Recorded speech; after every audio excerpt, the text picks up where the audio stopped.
5 ದಿನ war stop ಆಗಿದೆ. ನಾಳೆ ನಿಫ್ಟಿ 50 ರಾಕೆಟ್ ತರ ಮೇಲ್ ಹೋಗುತ್ತೆ ಅನ್ಕೊಂಡಿದೀರಾ? ಹಾಗಿದ್ರೆ ಈ ರೀಲ್ ನ ಫುಲ್ ನೋಡಿ.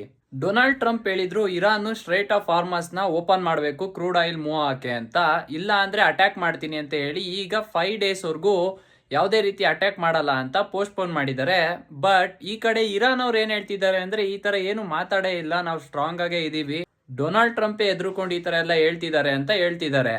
ಇನ್ನೇನಾರ US ಅಟ್ಯಾಕ್ ಮಾಡಿದ್ರೆ ಕಂಪ್ಲೀಟ್ ಆಗಿ ಸ್ಟ್ರೈಕ್ ಆಫ್ ಹಾರ್ಮಸ್ ನ ಕಂಪ್ಲೀಟ್ಲಿ ಬ್ಲಾಕ್ ಮಾಡ್ತೀವಿ ಅಂತ ಕೂಡ ಹೇಳಿದ್ದಾರೆ. ಸೊ ಇದರಿಂದ ಮಾರ್ಕೆಟ್ ಅಲ್ಲಿ ತುಂಬಾನೇ ಕನ್ಫ್ಯೂಷನ್ ಅನ್ನೋದು ಕ್ರಿಯೇಟ್ ಆಗಿದೆ. ಡೊನಾಲ್ಡ್ ಟ್ರಂಪ್ ಹೇಳಿದ ಒಂದೇ ಒಂದು ಅನೌನ್ಸ್ಮೆಂಟ್ ಗೆ ಗಿಫ್ಟ್ ನಿಫ್ಟಿ ರಾಕೆಟ್ ತರ ಮೇಲೋಯ್ತು. ಬಟ್ ಇರಾನ್ ಏನಾರ ಕನ್ಫರ್ಮ್ ಆಗಿ ಈ ನ್ಯೂಸ್ ನ ಏನಾರ ಹೊರಗ್ ಬಿಡ್ತು ಅಂದ್ರೆ ಅದೇ ರೀತಿ ಫಾಲೋ ಆಗೋ ಚಾನ್ಸಸ್ ತುಂಬಾ ಇರುತ್ತೆ. ಸೊ ನಾಳೆ ತನಕ ಯಾವುದೇ ರೀತಿ ನ್ಯೂಸ್ ಬರ್ಲಿಲ್ಲ ಅಂದ್ರೆ ನಿಫ್ಟಿ 50 ಗ್ಯಾಪ್ ಅಪ್ ಓಪನ್ ಆಗೋ ಚಾನ್ಸಸ್ ಇರುತ್ತೆ. ಬಟ್ ಏನಾರ ನೆಗೆಟಿವ್ ನ್ಯೂಸ್ ಬಂತು ಅಂದ್ರೆ ಮತ್ತೆ ಯಾವ ರೀತಿ ಮೇಲೋಗಿತ್ತೋ ಅದೇ ರೀತಿ ಕೆಳಗಡೆ ಬರೋ ಚಾನ್ಸಸ್ ಇರುತ್ತೆ. ಸೊ ಇದೇ ರೀತಿ ಹೆಚ್ಚಿನ ಸ್ಟಾಕ್ ಮಾರ್ಕೆಟ್ ರಿಲೇಟೆಡ್ ಇನ್ಫಾರ್ಮೇಶನ್ಗಾಗಿ ಈ ಒಂದು ಪೇಜ್ನ ಫಾಲೋ ಮಾಡ್ಕೊಳ್ಳೋದನ್ನ ಮರಿಬೇಡಿ.